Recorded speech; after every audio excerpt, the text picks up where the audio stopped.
Hey guys, Brian here. Welcome back to the channel, or to the channel if this is your first time.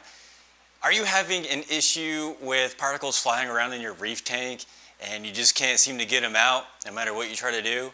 I had that issue, so I came across this power filter, and I too am going to show you how to build this and share the knowledge. These things are super easy to build and can clear water within 24 hours. So let's go!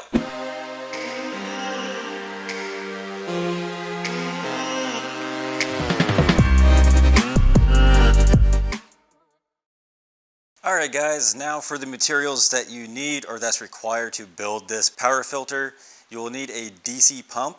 I chose the Jabo DCP 2500. I chose this pump because of its size, but it also packs power. That way it's not huge and big all up in the tank, and I can actually fit it into the back very well, and also into the sump. Then of course you'll need the Aqua Clear quick filter power head attachment, which holds the filter wool in place, which brings us to you will need filter wool, and I chose the Sarah filter wool. And then you'll need a pair of scissors to cut the size the filter wool, and also I'm using my coral cutters, but you can also grab a pair of diagonal cutters. And that way, as you can see on the already made power filter, I cut away some of these slats so then the filter wool has maximum contact with the water, and that way all the particles can actually stick to the filter wool. One thing to note is that once this filter wool starts clogging up, that is going to create a type of vacuum on the pump. So what you need to do is make sure that your pump is a DC pump versus an AC pump, because DC pumps can regulate their voltage to where they won't burn up and they can compensate. AC pumps, not so much. It's just one speed and go, and you can burn up the pump. So make sure you grab yourself a DC pump. Okay you guys, I think it's time that we build this. Open up our Aqua Clear, throw the box out. So it comes out like this. Screw the top off. It already comes with a type of filter material on the tube itself. You just throw that out. It's not as effective. But you want to keep this tube because you're going to wrap the filter wool around it and then put it right back in. So let's do that. So I already had some out of the package, so that's what we'll continue to use. It does have layers, which is what I didn't realize at first, so it was like extra thick. So thicker, the more vacuum is going to create and the more it can actually take up. But I was able to peel off a layer like so. It's not too thick or anything. You can always mess around with the thickness if you want, but I think this is just as effective. So basically, you just take it like so, the tube onto the wool, and just roll it up a bit, like so. Try to keep it a little tight, but try not to tear it. And that should be good. If you put too much, it's going to be difficult to get it back into the tube. So this is how I have been doing it. Cut that like so. So one end on this tube is open, so I just usually stuff some of that wool in there to keep it in place. The other side, not so much. I just try to keep it bunched up best I can. Keep it rolled up. Then we'll take our tube. So these do come apart, so if you take off the other end, it'll be two halves. But this way I could just shove it in there, or try to. But when you do that, sometimes it tries to peel back the filter wool, so just be mindful. And if so, just take it apart. But yeah, there it is. It's in there. It's in the tube. Then you just put the cap back on like so. It screws on. Boom. There you have it. So next is getting it attached to your pump. Depending on the pump that you choose, you can use the attachment that fits it best. So this Jabo comes with a 3/4 inch tube, which is what I chose to use on that end, like so. because it's one closest size to this ring right here. So as you can see, it's kind of messed up a little bit. There's a lip, so it wouldn't fit direct on there, so I had to do slight modification. So what I did is I took a lighter or a heat source.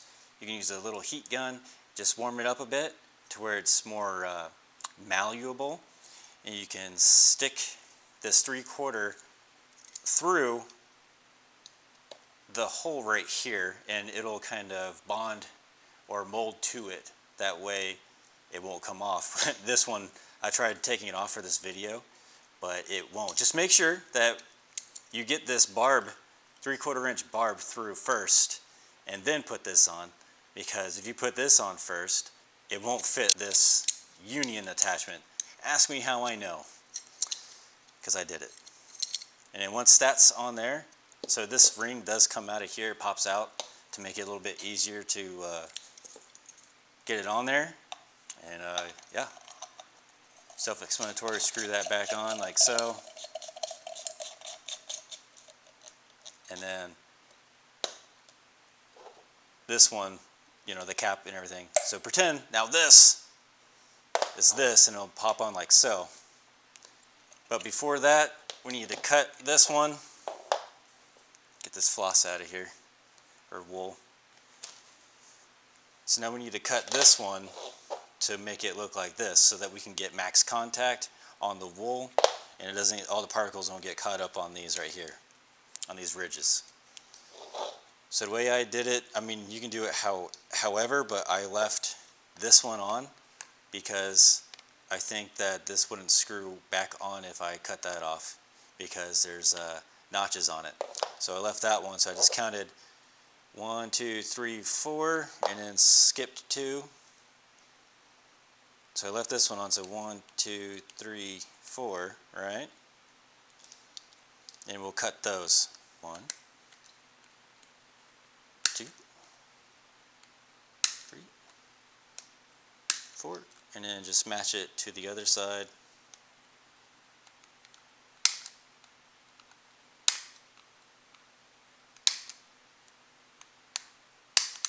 Like that. And now you'll have to cut the middle pieces too, to get them all out. So then this one, boom, and just like that, it'll pop right out, and you got those out of the way. So now there's wool. And now what I did, I skipped some rings. I skipped 2 of them. I'm sure you can just take those out if you want to, but it's kind of helping to keep the wool in place. That's how I thought of it.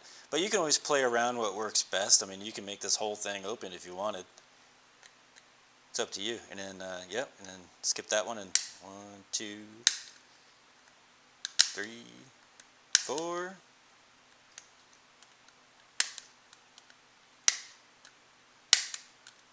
Oh, the animal cut.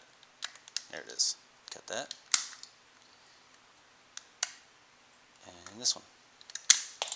Boom. Just like that. Aha! Get out of there. You can cut as many as you want out, but just make sure you leave the ends on so it still screws back on.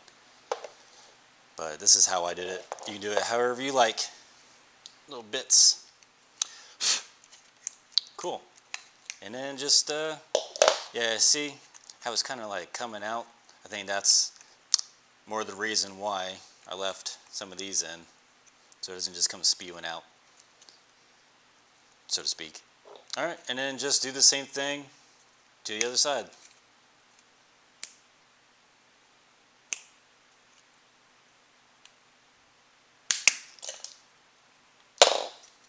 Ta-da!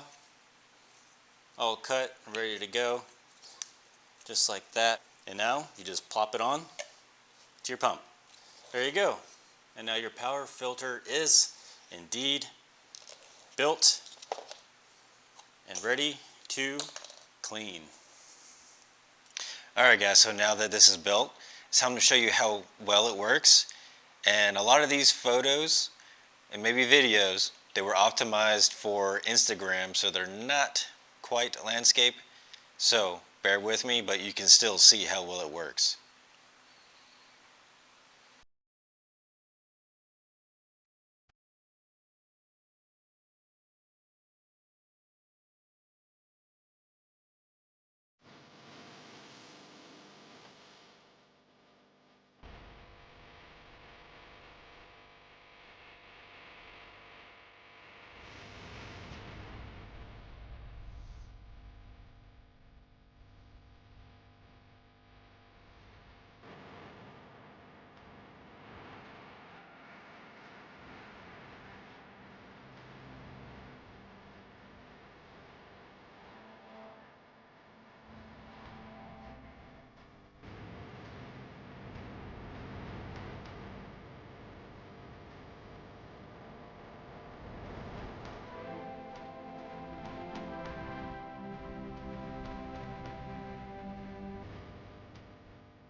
And there we have it, guys. Our power filter is built. I've shown you how to build it. I've shown you how well it works. Now, it's your turn to build one and clean that tank. And if you build one, let me know in the comments down below and how well it worked for you. I know it will, so try it. And that'll do it for today's video. And remember, guys, just reef.